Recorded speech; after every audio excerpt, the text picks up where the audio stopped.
Hey, my wandering wanderers. Today we're going to be doing self-care readings.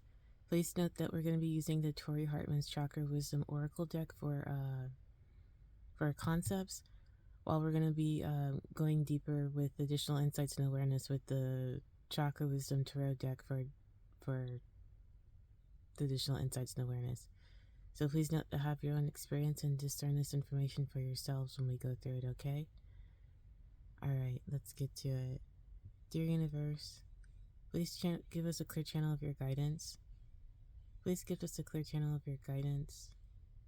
Dear Universe, please give us a clear channel of your guidance from the Sun to the Moon, to our first house, back to our 12th house. I repeat, from our Sun to our Moon, to our first house, back to our 12th house. Especially for insights and awareness. Please give us a clear channel of your guidance from the Sun to the Moon, from our first house to our 12th house, for this guidance today.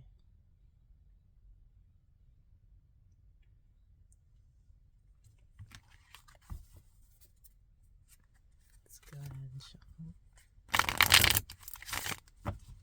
So a couple of things to think about. One, what is this concept I'm checking in with today? What are these self-care concepts that I'm checking in with today?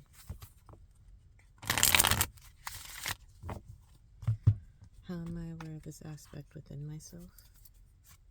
How am I aware of this concept within myself? How am I aware of this concept within myself? But also, what can I do to become more integrated from within from this concept? How is me becoming more aware of this helping me become more integrated with myself today? Here, one more. Let's go ahead with that breakdown. So what we got going on? Trickery. What is this experience of trickery that we're dealing with? How are we aware of trickery when they're holding this nut? What is this experience of this big thing holding it in front of us? Is this really trickery if they're taunting us with it?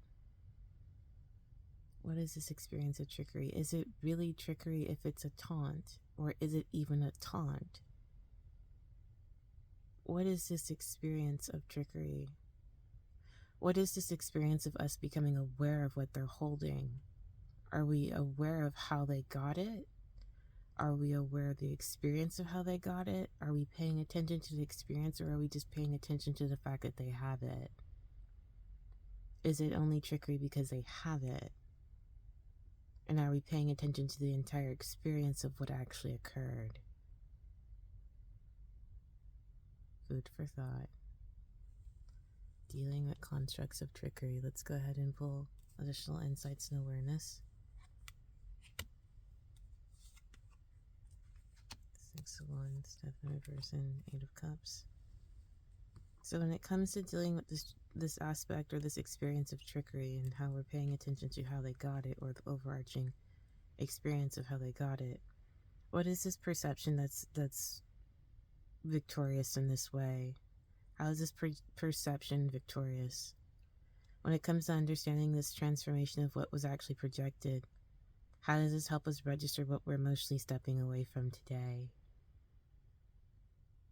So when it comes to us seeing the perspective of what they did, how does this help us understand what was really projected and what we're emotionally stepping away from when it comes to this experience? Simultaneously speaking, when it comes to understanding this aspect or this experience of trickery, are we taking time to understand the emotions that we're stepping away from, foundationally speaking? Are we understanding what was projected that created this transformation for us? Simultaneously speaking, does this perception allow us to validate what this victory is when they did it? Food for thought. Are we understanding this instance of trickery? Are we understanding this experience and why it might be perceived as trickery? Are we aware of the beliefs behind it and the transformation and understanding the transformational value that actually drives us to emotionally step away from things. Food for thought, things to think about. Please note to have your own experiences and discern them for yourselves, okay? Dear Universe, thank you for your time today. Peace be with you. Namaste. Thank you for your candor and have a nice day.